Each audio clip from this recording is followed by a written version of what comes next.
దేవునికి స్తోత్రం కలుగును గాక. ఒకసారి దేవుని వాక్యం పంచుకోవడానికి దేవుని కృప చూపించినందుకు దేవునికి వందనములు. అవకాశం ఇచ్చిన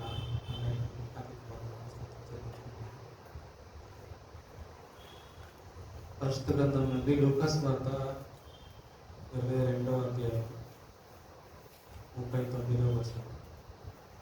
తరువాత ఆయన బయలుదేరి తన వాడుక చొప్పున ఒలీవల కొండకు వెళ్ళగా శిష్యులను ఆయన వెంట వెళ్ళి ఆ చోటు చేరి ఆయన వారితో, మీరు శోధనలో ప్రవేశించుకుంటున్నట్లు ప్రార్థన చేయుడని చెప్పి వారి యొద్ద నుండి రాతివేత్త దూరము వెళ్ళి మోకాళ్ళుని తండ్రి. చిన్న ప్రార్థన చేసుకుంటాం. ప్రేమ కలిగిన దేవా, జీవం కలిగిన తండ్రి, మీ బంగారు పాదాలు వందనాలు, స్తుతులు స్తోత్రం చెల్లించుకుంటున్నాం ప్రభా. తండ్రి, ఈ రాత్రి సమయంలో ప్రభా ఈ ఉపవాసాన్ని తిరుగుతున్న తండ్రి, మీ పాదసన్నిధిలో చేరి ప్రార్థిస్తుండగా ప్రభా, ఎక్కడైతే ఇద్దరు ముగ్గురు చేరి నాన్న ప్రార్థన చేస్తారో వాళ్ళ మధ్య ఉంటారని చెప్పిన దేవుడు ప్రభా, మా మధ్య ఉండాలని మా ప్రార్థన ఆగిస్తున్నారని ఇదిగో ప్రభా, మీరు మాట్లాడుతుండగా మేము వింటున్నామని మేము నమ్ముతున్నాం, విశ్వసిస్తున్నాం ప్రభా.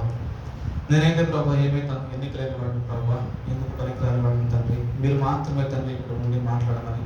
ఇదిగో ప్రభా, మీరు మాత్రమే ప్రభా ఎవరికి ఏ వాక్యం ద్వారా మాట్లాడుతున్నారో తెలియజేయమని చిన్న ప్రార్థన చేస్తున్నాం, అడిగి పెట్టుకుంటున్నాను తండ్రి.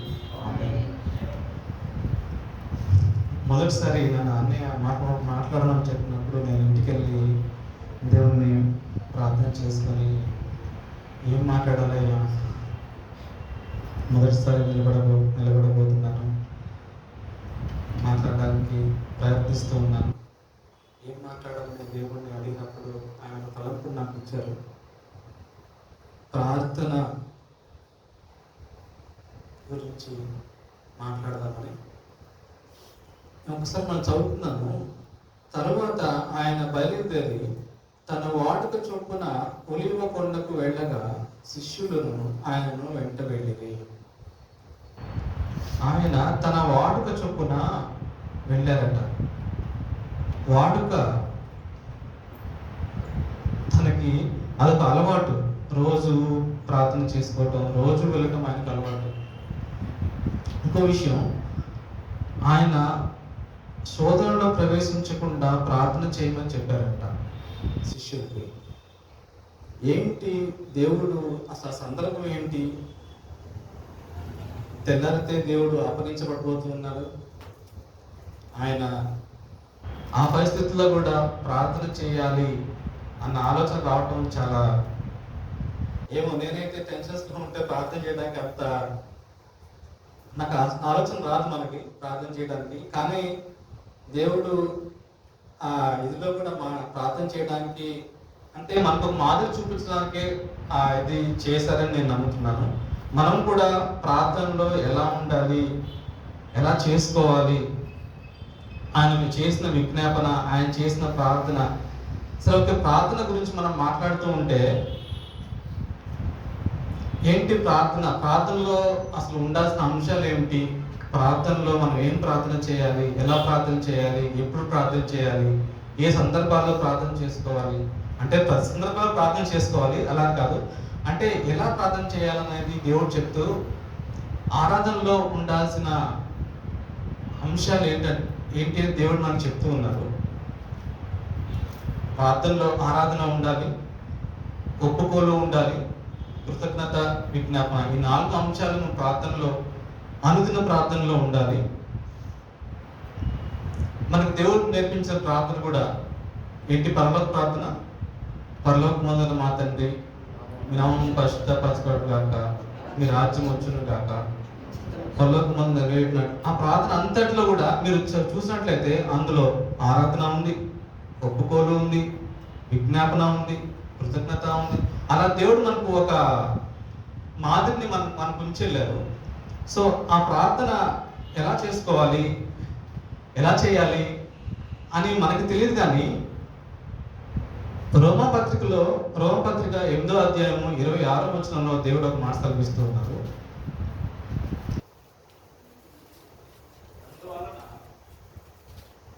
8:26. ఓకే, సహాయం చేస్తున్నాడు. సహాయం చేయించున్నాడు. ఏలైనగా మనం యుక్తంగా ఎలాగో ప్రార్థన చేయవలనో మనకు తెలియదు, కానీ ఉచ్చరింప శక్యము కాని మూలుగులతో ఆత్మ తానే మన పక్షంగా విజ్ఞాపన చేయించున్నాడు. ఎలా అంట? మనకు ఎలాగో ప్రార్థన చేయాలో మనకు తెలియదంట. ఏలైనగా మనము యుక్తంగా ఎలాగో ప్రార్థన చేయవలనో మనకు తెలియదు, కానీ ఉచ్చరింప శక్యం కాని మూలుగులతో ఆ ఆత్మ తానే మన పక్షంగా విజ్ఞాపన చేయించున్నాడు. ఎలా చేస్తున్నాడంట? మూలుగులంట. మూలుగులు, విజ్ఞాపనలు. ఆ మాట చదివినప్పుడు నాకు చాలా ఒకలాంటి ఇది వచ్చేసింది. మనం ఎందుకు ప్రార్థన చేయాలి, ఎలా ప్రార్థన చేయాలని దేవుడు చూస్తూ ఉన్నప్పుడు ఇది నాకు దేవుడు చూపించి, మనకు తెలియదంట ప్రార్థన. అదేంటి తెలియకపోవటం ఏంటి? మన పక్షాన ఆయన విజ్ఞాపన చేస్తూ ఉన్నాడట. ఫస్ట్ ఆఫ్ ఆల్ మనం దేవుణ్ణి ఎలా అంటే, ఒక చిన్న ఉదాహరణ చెప్పాలని ఆశపడుతున్నాను. ఒక రాజుగారు అంట ఒక బాలుడు రోడ్డు పక్కన ఒక అతని దగ్గరికి వెళ్ళి, ఏంటి డల్గా ఉన్నావు, నీకేం కావాలి చెప్పు అని అడిగినప్పుడు ఆ బాలుడు అంటే ఎంత యుక్తంగా ఉండాలని తెలివిగా అంటే ఆ బాలుడు అన్నాడంట, ఆ యువకుడు, నువ్వేమన్నా నేను ఇస్తా అన్నాడట దేవుడు. ఆ రాజు అన్నాడట, నువ్వేమడిగితే నాకు ఇస్తాను అని అన్నాడట. అప్పుడు ఆ యువకుడు, మీరు వచ్చి నా గృహంలో ఉండండి, కొన్ని రోజులు ఉంటే అన్నాడట. ఒకరు మీరు ఆలోచించండి, రాజుగారు ఆ యువకుడు వాళ్ళ ఇంట్లోకి వెళ్తే పరిస్థితి ఎలా ఉంటుంది? అతని పరిస్థితి ఎలా మారిపోతాయి? అతని ఇల్లు ఎలా మారిపోతుంది? అతని పరిసరాలు ఎలా మారిపోతాయి? ఆ ఊరు ఎలా మారుతుంది? సో నేను చెప్పేది ఏంటంటే, దేవుడు మన హృదయాలకు ఆహ్వానిస్తే మన పరిస్థితులు కూడా అలా మారిపోతాయి అని చెప్పడానికి ప్రయత్నిస్తూ ఉన్నాను. అంతటి పరిస్థితులను దేవుడు మనకి ఇవ్వాలని ఆశపడుతూ ఉన్నాడు. కానీ మనం దాన్ని గ్రహించే స్థితిలో ఉండాలని కూడా నేను మీకు చెప్పుకుంటూ ఉన్నాను. అలాగే మొదటి తెస్సలోనికైయుల పత్రిక 5వ అధ్యాయం 15వ వచనం.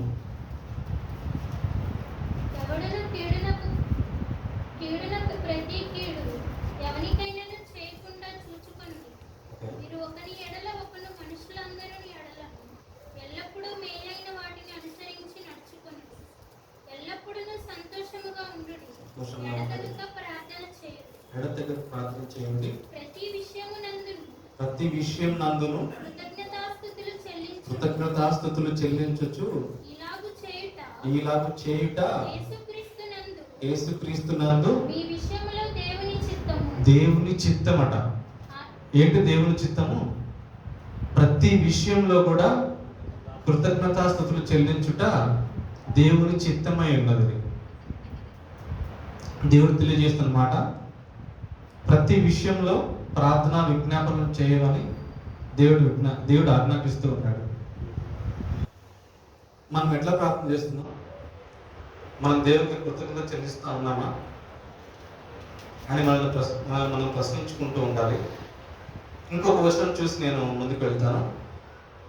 విలాప వాక్యములు 2వ అధ్యాయము 19వ వచనం చదువుకుందాం.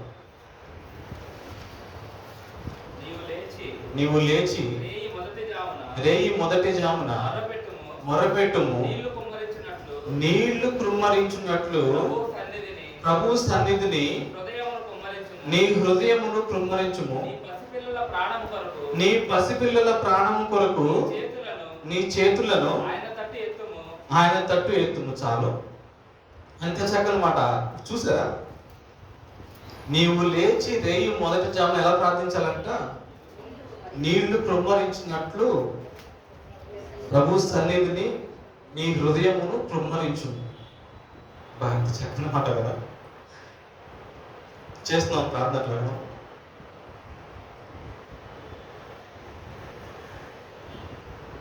అలా చేయగలిగితే దేవుడు మన హృదయంలోకి రావడానికి సిద్ధంగా ఉన్నారు. దేవుడు మనల్ని దీవించి ఆశీర్వదించడానికి ప్రార్థన చాలా ముఖ్యమైన అంశం అని తెలియజేస్తూ ఉన్నారు. వీటన్నిటిని బట్టి మనం గమనిస్తే నీ హృదయంలో దేవుని ప్రతిష్ఠించుకోవడానికి ప్రార్థన చాలా ముఖ్యమని దేవుడు మనకి ఇక్కడ తెలియజేస్తూ ఉన్నారు. ప్రార్థన లేకపోతే నీ బ్రతుకు, నీ జీవితం ఎలా ఉంటుంది? ప్రార్థన లేకపోతే మన బ్రతుకు నిజంగా మనం ప్రయోజనం కాలేము. మనం ఏం చేయాలి? అసలు ప్రార్థన అంటే ఏంటంటే మన దేవుని మనకి మధ్యలో ఉన్న ఒక సంభాషణ, మనం దేవునితో మాట్లాడుతున్నాము. సో మనం ఎప్పుడు ప్రార్థన చేయాలి, ఏ సందర్భాల్లో ప్రార్థన చేయాలి? ఒక 2 సందర్భాలు చూసి నేను ముగిస్తాను. దానియేలు గ్రంథము 6వ అధ్యాయము, దానియేలు గ్రంథం 6వ అధ్యాయం 10వ వచనాన్ని మనం గమనిస్తే, ఎట్టి శాసనము సంతకము చేయబడినని దానియేలు తెలుసుకొనినను అతను తన ఇంటికి వెళ్ళి యథాప్రకారముగా అనుదినము ముమ్మారు మోకాళ్ళుని తన ఇంటి పైగది కిటికీలు యెరూషలేము తట్టునకు తెరవబడి ఉండగా తన దేవునికి ప్రార్థనలు చేయుచు ఆయనను స్తుతించుచు వచ్చెను. ఈ సందర్భం మనకు అందరూ తెలిసిన సందర్భమే. ఇట్టి శాసనము సంతకము చేయబడదని దాని వేరుకు తెలిసిందట.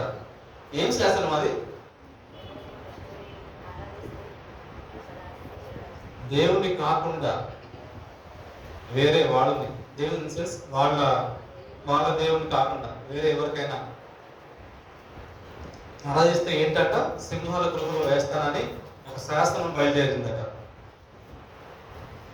దానియేలుతో పనిచేస్తున్న వాళ్ళందరూ కలిసి ఆ శాసనముని బలవంతంగా రాపించి దర్యావేషు రాజు చేత దాన్ని సంతకం చేయించి, ఆ శాసనం ఉందని తెలిసి కూడా దానియేలు ఏంటంట, ఎలా ప్రార్థన చేశారంట? యథాప్రకారంగా ముమ్మారు 3 సార్లు, ఏదో దొంగతనంగా కాదు, లేకపోతే భయపడుతూ కాదు, ముమ్మారు యెరూషలేము వైపు తిరిగి మోకాళ్ళేసి ప్రార్థన చేయడం స్టార్ట్ చేశారట. ఎందుకు ఈ సందర్భాన్ని నేను తెలియజేస్తూ వస్తున్నానంటే, మనం కూడా ఆ పరిస్థితులకు వెళ్ళబోయే పరిస్థితులు వస్తూ ఉన్నాయి. మనం ఇంకా మనం ముందుకు వెళ్తే మనం ప్రార్థన చేయడానికి కూడా ఆలోచించుకోవాల్సిన సందర్భాలు వస్తాయి. ఆల్రెడీ వచ్చినాయి కొన్ని ప్రదేశాల్లో.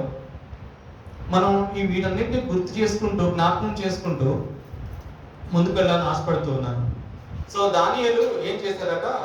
అట్టి శాసనం బయలుదేరని తెలిసినా కూడా ఏమాత్రం సంకోచించాల, ఏమాత్రం భయపడలేదు, అసలు ఏమాత్రం వెనక్కి తగ్గలేదు. అసలు యథాప్రకారంగా అనుదినము మోకాళ్ళుని ముమ్మారు ప్రార్థన చేస్తామన్నట. నిజంగా మనం అలాంటి పరిస్థితుల్లో ఉంటే ప్రార్థన చేయగలమా? ఎవరైనా మా రాజుగారు వచ్చి లేదా మన మినిస్టర్స్ వచ్చి ప్రార్థన చేయొద్దు అంటే మనం ఏం చేస్తాం? ఇదే ఛాన్స్ అనుకుని ఉంటామేమో, మనకు తెలియదు. కానీ ఇలా నిలబడటం చాలా అరుదైన విషయం, చాలా గొప్ప విషయం కూడా. దేవుడు ఇలా ఉండాలని ఆశపడుతూ ఉన్నాడు. ఇంకో సందర్భాన్ని నేను చూసి ముగిస్తాను. అపోస్తలుల కార్యంలో 16వ అధ్యాయం, అపోస్తలుల కార్యాలు 16వ అధ్యాయము 25వ వచనం. అయితే మధ్యరాత్రి వేళ పౌలును శీలయు దేవునికి ప్రార్థించు కీర్తనలు పాడుచుండెను, ఖైదీలు వినుచుండెను. 24వ అధ్యాయంలో చదువుతారు. అతడు అట్టి ఆజ్ఞను పొంది వారిని లోపల చెరసాలలోనికి త్రోసి వారి కాళ్లకు బొండ వేసి బిగించెను. అయితే ఏంటంట?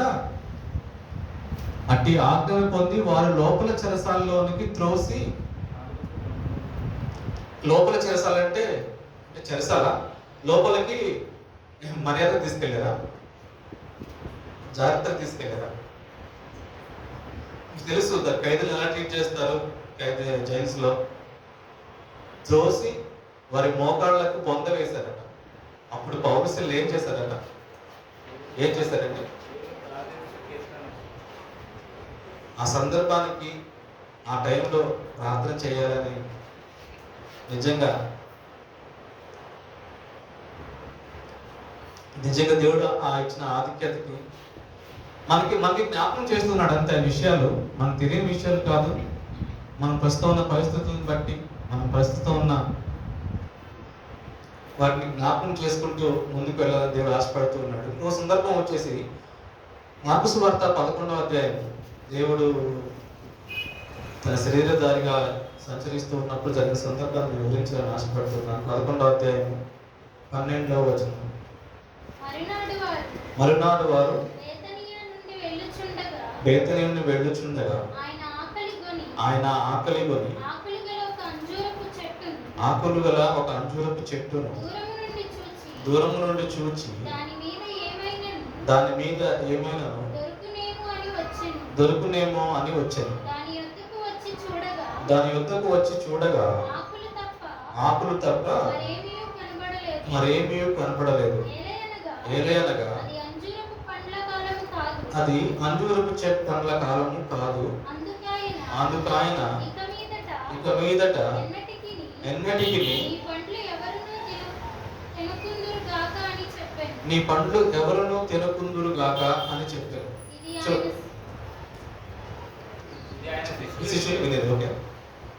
ఈ సందర్భం మీరు గమనించట్లయితే అంజూరపు చెట్టు ఫలించలేదని దేవుడు శపించారట. న్యాయంగానే ఉంది కదా. ఫలించకపోతే ఎవరైనా అంతే కదా, తీసేస్తారు, నరికేస్తారు. కానీ విషయం ఏంటంటే అది అంజూరపు చెట్లు ఫలం సీజన్ కాదట, పండ్ల ఫలం ఆ కాలం కాదట. ఆ సీజన్ కాని టైంలో వచ్చి దేవుడు ఫలాలు అడుగుతా ఉన్నారు. న్యాయమంటారు? సీజన్ కాదు, ఆ పండ్లు ఫలించే కాలం కాని టైంలో దేవుడు ఫలించాలని కోరుతా ఉన్నాడు. ఆ సందర్భాన్ని గమనించినట్లయితే దేవుడు ఆ మరునాడు వాళ్ళు తిరిగి వచ్చినప్పుడు ఆయన ఆజ్ఞ ఫలించింది. చెట్టు మొత్తం చిటారకం వరకు మొత్తం చెట్టు కాలిపోయింది. కాలంలో ఫలించాలి. కాలంలో దానిలో ప్రార్థన చేయాలి. కాలంలో పౌరస్థితి ప్రార్థించాలని. ఇంకొక సందర్భం మనకు తెలిసిన సందర్భం, అది కూడా రిఫరెన్స్ చెప్పాలి. కానీ షడ్రకు మేషకు అబేద్నెగో ఏం చేశారండి? ఏం చేశారు? అగ్నిగుండంలో వేస్తారని తెలిసినా కూడా ప్రతిమకు మొక్కకుండా దేవుని స్తుతించారట. నిజంగా నాకు తలుచుకుంటే ఒక రకంగా ఆ టైంలో నిజంగా అలాంటి శాసనం ఒకటి ఉన్నప్పుడు, అలాంటి రూల్స్ ఉన్నప్పుడు ప్రార్థన చేయడం చాలా కష్టతరం మనం అనుకుంటాం. కానీ ఆ టైంకి వచ్చేసరికి మనం కూడా పారిపోతామేమో చెప్పలేము. కానీ అలా వెళ్ళొద్దు, అలా ఉండొద్దు. ప్రార్థన నిలకడగా, ధైర్యంగా, నమ్మకంగా అంతం వరకు మనం ఉండాలని దేవుడు కోరుతా ఉన్నాడు.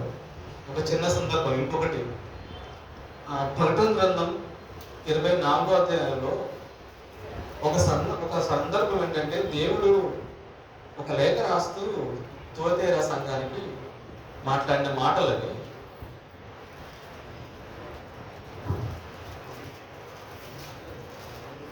ప్రకటన గ్రంథం 2వ అధ్యాయం 14వ వచనం. అయినను నేను నీ మీద కొన్ని తప్పిదములు మోపవలసి ఉన్నది. అవేమనగా విగ్రహములకు బలిచ్చిన వాటిని తిన్నట్లును, జారత్వం చేయనట్లును ఇశ్రాయేలీయులకు ఉరియొడ్డుమని బాలాకు నాకు నేర్పిన బిలాము బోధను అనుసరించి వారు నీలో ఉన్నారు. చాలు. అలాగే 19వ వచనం. నీ క్రియలను, నీ ప్రేమను, నీ విశ్వాసమును, నీ పరిచర్యను, నీ సహనమును నేను ఎరుగుదును. నీ మొదటి క్రియల కన్నా నీ కడపటి క్రియలు మరి ఎక్కువైనవి ఎరుగుదును. అయినను నీ మీద తప్పు ఒకటి నేను మోపవలసి ఉన్నది. ఏమనగా తాను ప్రవక్తినని చెప్పుకొనుచున్న యెజబెలు అను స్త్రీని నీవు ఉండనిచ్చుచున్నాము.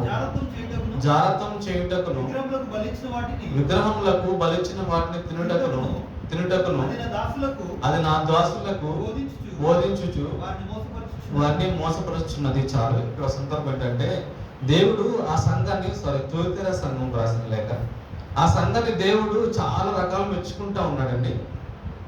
నీ క్రియలు, నీ ప్రేమ, నీ విశ్వాసం, నీ సహనం ఆయన నాకు తెలుసు. నీవు రోజు రోజుకి చాలా అభివృద్ధి చెందుతూ ఉన్నావు. నీ మొదటి క్రియల కంటే గడపడి క్రియలు చాలా ఎక్కువైనాయి, చాలా ఎక్కువగా ఉన్నాయి. వీటన్నిటి కాదు, కానీ నాకు చిన్న తప్పు నేను మోపాల్సి వస్తుంది. నాకు తప్పట్లేదు, మోపాల్సి వస్తుంది అంతే. నాకు నిందేయడం లేదు. అదేంటయ్యా అంటే యెజబెలు అనే స్త్రీని నీవు ఉండనిచ్చుచున్నావు. తెలిసిన సందర్భమే కదా ఇది కూడా. యెజబెలు అనే స్త్రీ సందర్భం ఒకసారి నేను చదవను కానీ మీకు చెప్తాను. మొదటి రాజుల గ్రంథంలో 18వ అధ్యాయం ఉంది కదా. యెజబెలు అనే స్త్రీని ఎలా వచ్చిందని 18:30 అధ్యాయంలో చిన్న మనకి యెజబెలు అనే ఉద్దేశ సందర్భం ఏంటంటే ఏం గుర్తొస్తుంది? జారత్వం, వ్యభిచారం, విగ్రహారాధన, చంపటం. ఆమె చేసిన ఇది ఏంటంటే అదే. కానీ ఒక చిన్న సందర్భాన్ని దేవుడు ఒక తలుపునిచ్చారు నాకు. 18వ అధ్యాయంలో 30వ వచనం చివరి భాగంలో అతడు కింద పడద్రోయబడి ఉన్న యెహోవా బలిపీఠమును బాగు చేసి, బలిపీఠాలు ఎలా ఉన్నాయంట? పడద్రోయబడి ఉన్నాయంట. బలిపీఠం అంటే ఏంటంటే ఆత్మీయ సంబంధమైన బలిపీఠం ఏంటంటే ప్రార్థన అనే బలిపీఠం. ప్రార్థన అనే బలిపీఠాన్ని ఆనాడు కాలంలో యెజబెలు వాడుకున్న ఆ ఆత్మ ఇప్పటి కాలంలో మళ్ళా దేవుని బిడ్డలైన మన మీదకి వచ్చి బలిపీఠాలు అని పిలువబడే ప్రార్థనను పడేస్తూ ఉంది, కూలద్రోస్తూ ఉంది. ప్రార్థన చేయకుండా ఆటంకాలు, ప్రార్థన చేయడానికి సమస్యలు, మన మనసును ప్రార్థన మీదకి వెళ్ళనివ్వకుండా చేసే పరిస్థితులను కలిగించి ఆత్మ మన నుండి, ప్రార్థన నుండి దూరం చేస్తూ ఉంది.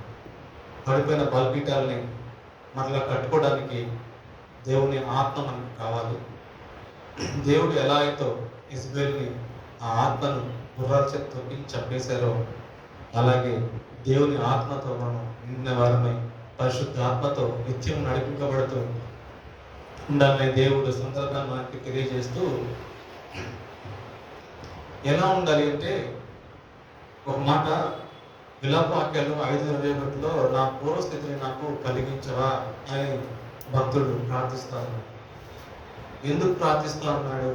ఏంటి ఆ సందర్భం అని కాదు, ఏంటి ఎందుకు అని అంటే ఒక్కసారి మనకి మనమే చూసుకుంటే మన పూర్వస్థితి ఎలా ఉంది. మనం రక్షణ పొందిన మొదటి దినాల్లో ఎలా ఉన్నాం? మనం ఎలా ఉన్నాం? ఒక చిన్న తప్పు అని మనకు అనిపిస్తే వెంటనే గదిలోకి వెళ్ళి ప్రభా క్షమించేయని ఎంత ప్రార్థన చేసేవాళ్ళు. ఇప్పుడు కొంచెం ఎక్స్పీరియన్స్ వచ్చేసింది. కొంచెం చిన్న తప్పు చేసినా కూడా ఓకే పర్లేదు. అలాంటివి రాకుండా భక్తుడు నా పూర్వస్థితిని నాకు కలిగించిన దేవుణ్ణి అడుగుతా ఉన్నాడు, ప్రలాపిస్తూ ఉన్నాడు. చాలా గొప్ప విషయం అది కూడా. చివరిగా ఒక మాట యెషయా అన్న ఎప్పుడు గుర్తు చేస్తూ ఉంటారు. ఫిలిప్ అన్న కూడా నాకు చాలా ఇష్టమైన మాట. యెషయా 65:2లో దేవుడు ఎవరి వైపు చేతులు చాపుతున్నాడంటే లోబడిన వాళ్ళని వారి వైపు నా చేతులు చాచి ఉన్నానని దేవుడు చెప్తాను. నిజంగా ఆ మాట విన్నప్పుడు నాకు నిజంగా ఏడుపు వచ్చేసింది. ప్రార్థన చేయడం లోబడిన వాళ్ళ కొరకు ఆయన చేతులు చాపుతూ ఉన్నాడట. అదే కదా దేవుడు మనం నేర్పిస్తా ఉంది. దేవుని ఆజ్ఞల్లో ఏమున్నాయి? దేవుని ఆజ్ఞల్లో పొరుగు వారిని ప్రేమించమన్నారు, శత్రువుల్ని ప్రేమించమన్నారు. నేను ప్రేమించే వారి కోసం ప్రేమిస్తే ఏమొస్తుంది? నీకు సహాయం చేసిన వారు సహాయం చేస్తే ఏమొస్తుంది? శత్రువుకి సహాయం చేయాలి. నువ్వంటే గిట్టని వారికి, నువ్వంటే పడని వారికి, నువ్వంటే ద్వేషించే వారికి, వారి కోసం ప్రార్థన చేయాలి. మన ప్రార్థనలో ఏముంటున్నాయి ఎక్కువ? మన మన కుటుంబ రక్షణ కొరకు, కుటుంబం రక్షింపబడిన వారి కొరకు ప్రార్థన చేస్తున్నామా లేదో జ్ఞాపకం చేసుకోవాల్సిన సందర్భం. ఎందుకు దేవుడు ప్రార్థన ఇంత బలమైన దానిగా దేవుడు చూపిస్తూ ఉన్నాడంటే, ప్రార్థనలో దేవుణ్ణి తెలుసుకోవడం చాలా ముఖ్యమైన విషయం. ప్రార్థనలో దేవుణ్ణి కలుసుకోవడం, ఒంటరి ప్రార్థనలో దేవునితో ముఖాముఖిగా మాట్లాడటం, ఎంత గొప్ప అనుభవం అంటే అది నిజంగా మనకి ఉండాల్సిన అనుభవం ప్రతిరోజు ఉండాల్సిన అనుభవం. ప్రతిరోజు దేవునితో మాట్లాడటం. చివరిగా దేవుడు అదే సందర్భం గెత్సేమనే తోటలో ఎలా ప్రార్థించారు? 42వ వచనంలో ఆయన చెమట రక్తంగా మారింది. అంత భారం ఉంటుందా మన కోసం ఏమి లేని మన కోసం, ఎందుకు పనికిరాని మన కోసం చెమట రక్తంగా మారింది. నిజంగా దేనికి పనికిరాని మనల్ని రక్షించుకోవడానికి, ఎందుకు పనికిరాని మనల్ని కాపాడడానికి ఆయన చెమటని రక్తంగా మార్చారు. దేవుడు ఈ సందర్భంగా తెలియజేస్తూ ఒకటి మాట నాకు గుర్తొచ్చింది. సిలువ పైన యేసు వేలాడుతున్న ప్రార్థనలో కూడా ఎన్ని ప్రార్థనలు ఉన్నాయి? ఎన్ని కాదులే కానీ ప్రార్థన ఉంది.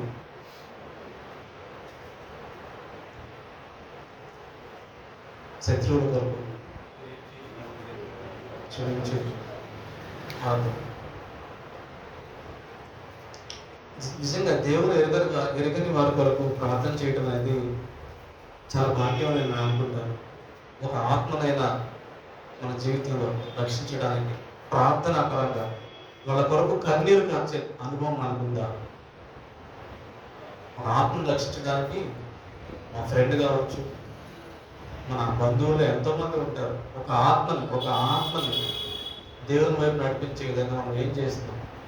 మనం ఏం చేయాల్సిన పని లేదు. వాళ్ళ దగ్గర కూర్చొని వాక్యం చెప్పాల్సిన అవసరం లేదు, వాళ్ళతో కూర్చొని మాట్లాడిన అవసరం లేదు. మీ ప్రార్థనలో వాళ్ళ అవసరతలు, వారి ఆత్మను ఎత్తి పట్టుకున్నట్లయితే దేవుడు మీ ప్రార్థన వినడానికి ఆశపడుతూ ఉన్నాడు. దేవుడు మీ మధ్య రావడానికి ఆశపడుతూ ఉన్నాడు. రక్షింపబడిన వారికి నాకు బాగా గుర్తు సందర్భం అంటే, మా అన్నయ్య కుటుంబ ప్రార్థనలో గురువారం మాత్రం సపరేట్గా కుటుంబ ప్రార్థన ఉండేది. ఏంటంటే ప్రార్థన విన్నపం ఓన్లీ. ఆ ప్రార్థన విన్నపంలో ఏముంటాయి అంటే, మీరు చెప్తూ నవ్వుతారేమో, మావోయిస్టుల గురించి, తాగుబోతుల గురించి. నాకు అప్పుడు నవ్వొచ్చేది, ఏంటి అన్న ఈ బిడ్డ ప్రార్థన చేయమంటారు? నిజంగా వాళ్ళు మారితే తాగుబోతులు మారితే ఒకసారి మీరు రోడ్డు మీద వచ్చేవాడి బార్ దగ్గరికి వెళ్ళి, బార్కో ఒక పబ్బుకో పిలిచివ్వండి. యవనస్తులు, దేవుని ఎరగని వారు ఎంతమంది, అన్ని ప్రార్థన విన్నవాళ్ళే మన దగ్గర. ప్రార్థన చేయడానికి ఏమనుకుంటాం? మన స్వార్థ గురించి ప్రార్థన చేయడానికి ఇష్టపడుతూ ఉంటాం. మన గురించి ప్రార్థన, మన కుటుంబం గురించి, మన పిల్లలు, నా తల్లిదండ్రులు, అక్క చెల్లెలు, అన్నదమ్ములు, ఇవి కాదు. ప్రార్థన అంశాలు ఏంటంటే, రోడ్డు మీద కనిపిస్తారు, హాస్పిటల్కి వెళ్ళి కనిపిస్తారు. హాస్పిటల్లో ఎంతమంది ఉంటారు ప్రార్థన అవసరం కోసం? మనం ఎంత దీవించబడ్డాం, ఎంత ఆశీర్వదింపడ్డాం అనేది ఎక్కడ తెలుస్తుందా? ఒక హాస్పిటల్లో తెలుస్తుంది. దేవుడు మన కాపుదల, మనం ఎంత భద్రపరచబడుతున్నాం, నిత్యం ఆయన సన్నిధిలో ఎలా భద్రపరచబడుతున్నాం అనేది మీరు హాస్పిటల్కి వెళ్తే చాలు. ఎంతమంది ఎంత సఫర్ అవుతా ఉంటారు తెలుసు. వాళ్ళందరూ ప్రార్థన చేస్తున్న బాధ్యత మనకు ఉంది. మీ ప్రార్థనాంశాల్లో ఇవి యాడ్ చేసుకోండి కంపల్సరీగా. ప్రార్థన చేసేటప్పుడు ఇవి జ్ఞాపకం చేసుకోండి. ప్రభువా రోజు మీ పాసానికి వస్తున్నాడు కదా తండ్రి. నన్ను జ్ఞాపకం చేసుకొని ప్రార్థన చేస్తూ ఈ అంశాలను మన గారి ప్రార్థనలో జ్ఞాపకం చేసుకున్నట్లయితే దేవుడు మనం దీవించడానికి సిద్ధంగా ఉన్నారు. కళ్ళు మూసుకొని చిన్న ప్రార్థన చేసుకొని దేవుని దగ్గర అడుగుదాం. ప్రభువా తండ్రి మీకు వందనాలు, స్తోత్రాలు ప్రభువా, స్తోత్రాలు స్తోత్రాలు స్తోత్రాలు స్తోత్రాలు తండ్రి, స్తోత్రాలు నాయన. ఇదిగో ప్రభా ప్రార్థన గురించి నాయన ఇలా ప్రార్థన చేయాలి. ఇదిగో ప్రభా యుక్తంగా ఇలా ప్రార్థన చేయాలో ప్రభా మాకు తెలియదు తండ్రి. నాయన యుక్తంగా ఎలా విజ్ఞాపన చేయాలో మాకు తెలియదు. కానీ ప్రభా మా పక్షంగా తండ్రి మీరు చేస్తున్న విజ్ఞాపనను బట్టి మీకు వందనాలు, స్తుతులు, స్తోత్రాలు స్తోత్రములు స్తోత్రములు స్తోత్రములు తండ్రి, స్తోత్రములు ప్రభా. నాయన మా విజ్ఞాపనలు జ్ఞాపకం చేసుకోండి అయ్యా. ప్రతిరోజు ప్రభా తండ్రి నాయన మీ స్థలంలో ప్రార్థన చేస్తూ ఉండగా ప్రభా తండ్రి మా ప్రార్థన అంశాలను ప్రభా మీరు జ్ఞాపకం చేసుకోవడానికి కృప దయచేయండి అయ్యా. ఇదిగో ప్రభా నాయన సకాలంలో కాదు కానీ తండ్రి కాలం కాని స్థానంలో ఫలించమని ఇదిగో ప్రభా వాక్యవాదంగా సెలవిస్తూ ఉన్నారు. ఇదిగో ప్రభా తండ్రి కాలం కానీ కాలంలోనే ఫలించటం మీ చిత్తమైనది నా ప్రభా. నాయన ఇదిగో ప్రభా ఫలించే చెట్టుగా ఉండడానికి కృప దయచేయండి అయ్యా. తండ్రి మీకు స్తోత్రం. ఇదిగో ప్రభా అన్నిటిని జ్ఞాపకం చేసుకోండి ప్రభా. మీరే తండ్రి మా పక్షంలో నిలబడండి అయ్యా. తండ్రి మా కార్యములు జరిగించండి తండ్రి. ఇదిగో ప్రభా ఎంతో మంది ప్రభా నశించిపోతూ ఉన్నారు, ఎంతో మంది గతించిపోతూ ఉన్నారు. ఇదిగో ప్రభా మమ్మల్ని అయితే రక్షించారు, కానీ ఇదిగో ప్రభా మీరు ఎందుకు రక్షించారు, మమ్మల్ని ఎందుకు కాపాడుతూ ఉన్నారు అనే దాన్ని ఇదిగో ప్రభా ప్రమాదం మేము తెలుసుకున్నాం. ఇదిగో ప్రభా మా వాళ్ళే తండ్రి ఎంతో మంది గతించిపోతూ ఉన్నారు ప్రభా, ఎంతో మంది నశించిపోతూ ఉన్నారు, ఎంతో మంది గతించిపోతూ ఉన్నారు తండ్రి. నాయన వారందరినీ ప్రభా రక్షించండి, వారందరినీ కాపాడండి అయ్యా. అయ్యా అనేక మంది ప్రభా అనారోగ్యంతో తండ్రి ఇదిగో ప్రభా మరణ ఛాయలో ఉన్నారు తండ్రి, నా మరణానికి దగ్గరగా ఉన్నారు ప్రభా తండ్రి. వారందరినీ మీరు దీవించి ఆశీర్వదించండి తండ్రి. దేవ స్తోత్రములు స్తోత్రములు స్తోత్రములు తండ్రి. నన్ను మీరే క్షమించండి ప్రభా, మీరే తండ్రి క్షమించి ప్రతి ఒక్కరిని ప్రభా తండ్రి, ప్రతి ఒక్క యవ్వనస్తుడు ప్రభా తండ్రి, మరి ముఖ్యంగా తండ్రి మా సంఘం ఉన్న ప్రతి యవ్వనస్తుడు ప్రభా తండ్రి మీ అందు బలంగా నిలబడడానికి మీరు కృప దయచేయండి ప్రభా. దేవా స్తోత్రములు ప్రభా. ఇక్కడికి వస్తున్న ఏ బిడ్డ కూడా ప్రభా, ఏ ఒక్కడు కూడా ప్రభా ఒంటరిగా వెళ్ళకూడదు ప్రభా తండ్రి. మిమ్మల్ని పొందుకొని మిమ్మల్ని తండ్రి మీ దేవా స్తోత్రం తండ్రి మిమ్మల్ని నమ్ముకొని మీతో కలిసి వెళ్ళాలి ప్రభా తండ్రి. అంత మాత్రమే కాదు కానీ మా ప్రవర్తనను బట్టి ఇదిగో ప్రభా మా మాటలను బట్టి తండ్రి మీ వద్దకు మరొకరిని తీసుకోవడానికి మరొకరిని మీ వద్ద నడిపించే కృప దయచేసి పెట్టుకుంటున్నాను. దేవా స్తోత్రం తండ్రి. ప్రభా చిన్న ప్రార్థన ప్రభా, చిన్న మాటలను ప్రభా పరలోకంలో జ్ఞాపకం చేసుకోండి. తను వెంటబడిన వాక్యం బట్టి మీకు వందనాలు ప్రభా. మీరే తండ్రి ఇక్కడ ఉండి మాట్లాడాలని విశ్వసిస్తూ ఉన్నాను, నమ్ముతూ ఉన్నాను దేవా. మీకే వందనములు స్తోత్రం తెలియజేసుకుంటూ ప్రభా ఈ ప్రార్థన తండ్రి ఆది నుండి అంతం వరకు మీరు నడిపించినందుకు వందనములు స్తోత్రం తెలియజేసుకుంటూ చిన్న ప్రార్థన నజరేయుడైన యేసు నామమున అడిగి వేడుకుంటున్నాను తండ్రి. ఆమేన్.